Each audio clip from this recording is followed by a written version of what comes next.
शेवटच्या काळापर्यंत गळा हा गाता राहिला पाहिजे, ही खरं तर आशा भोसले यांचा कटाक्ष होता. आशा भोसलेंचा आणि आशा भोसले यांनी तो अगदी शेवटपर्यंत पाहिला. कारण मागे उभा मंगेश हे गीत आजही सोशल मीडियावर त्यांचं फार गाजतंय. कारण शेवटच्या क्षणी कोणतं गाणं जर आशाताई गुणगुणल्या असतील तर ते हेच गाणं होतं, जे दत्ताकरता आळवण्यात आलेलं होतं. आणि अर्थातच अगदी शेवटच्या क्षणीसुद्धा आशाबाईंनी म्हटलेलं होतं एका कार्यक्रमात की आता जायची वेळ आलेली आहे. खरं तर असं म्हणतात ना की काही जाणीव आशाबाईंना झालेली होती का, या सगळ्याविषयी बोलण्याकरता आपल्यासोबत ज्येष्ठ मुलाखतकार सुधीर गाडगीळ सर जोडले गेले आहेत. सर नमस्कार. नमस्कार. तुमच्याकडून मी काय काय ऐकू आशाबाईंविषयी असं मला झालंय. कारण तुम्ही आशाताईंच्या अनेक मुलाखती घेतलेल्या आहेत. एका मुलाखतीचा मला आवर्जून उल्लेख करावासा वाटतो. पुण्याला खरं तर मी चुकत नसेल तर ती मुलाखत झालेली होती. आणि तेव्हा आता एक हल्लीच कार्यक्रम झालेला होता 75च्या दरम्यान मला वाटतं. मुसळधार पाऊस पडत होता.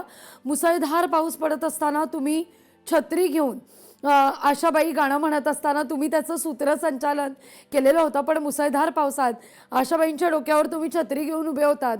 पण तेव्हा आशाबाईंनी आपण मात्र मस्त पावसात भिजणार आणि गाणं म्हणणार असं म्हटलेलं. आणि तो कार्यक्रम अविरत सुरू होता.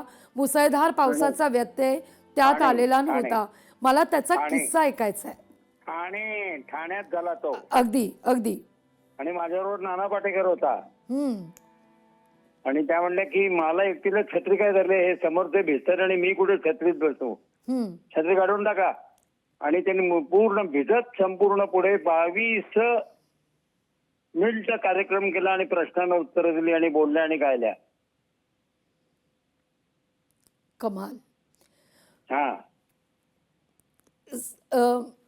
सुधीर सर तुमच्याकडे काय आठवणी आहेत आशाताईंच्या? कारण असंख्य मुलाखतींचा ठेवा माझ्याकडे 2000 आठवणी आहेत. तुम्हाला नेमकं काय हवंय सांगा. कारण मी कालपासून एक प्रश्नांना उत्तर देत देत काल दुपारी 1 ते रात्री 1 17 चॅनलला मी बोललोय, पेपर आणि चॅनल मिळून. तेव्हा तुम्ही थेट प्रश्न नेमका विचारा, म्हणजे मला उत्तर देणं सोपं जाईल. प्लीज.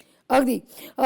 आशाताईंच्या 16 ते 17 भाषांमध्ये आशाताईंनी गाणी म्हटलेली आहेत. या भाषेविषयी जेव्हा तुम्ही त्यांच्याशी संवाद साधायचात, त्यांच्याकडून जाणून घेण्याचा प्रयत्न करायचात, त्यावेळी त्यांचा नेमका जगण्याचा किंवा त्या भाषांकडे बघण्याचा कसा अप्रोच असायचा?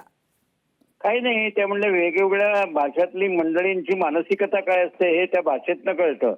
असं जर नीट आपण समजून घेतली तर, आणि त्या मानसिकता लक्षात घेऊन तसं उत्तर आपल्याला देता येतं किंवा तसं गाणं आपल्याला निवडता येतं.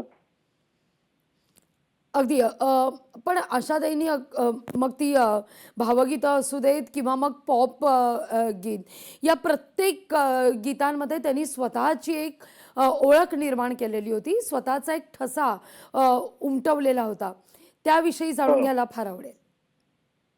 स्वतःचा ठसा म्हणजे त्यांना शब्दांचं भान होतं आणि गाण्याचे सूर पक्के होते. त्यामुळे त्यांनी समोरच्या त्या क्षेत्रातल्या लोकांना नेमकं काय आवडेल हे लक्षात घेऊन गायल्या त्या. त्यामुळे आनंद मिळाला सगळ्यांना.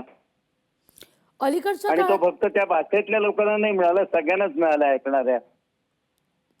अगदी. अलीकडच्या काळात तुमचं आशाताईंशी काही बोलणं झालेलं होतं का? हा, झालं होतं. काय म्हणल्या नाही काय म्हणजे काय 1-6 महिन्यापूर्वी. पण त्या आता फारशा कुठे जात नव्हत्या.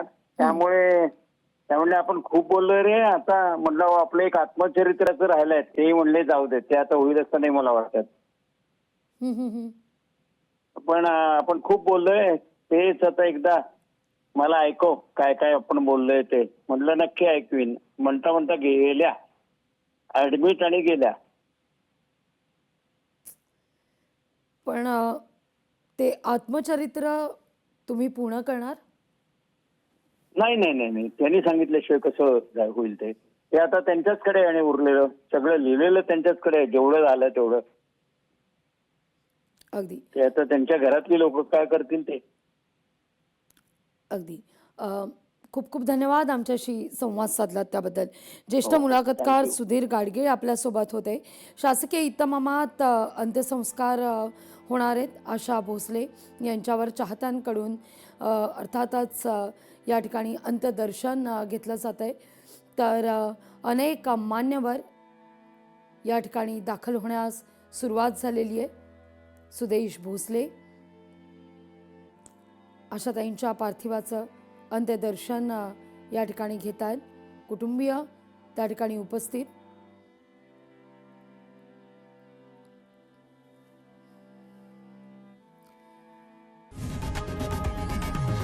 लोकशाही मराठी ऐका, पहा, जागरूक रहा.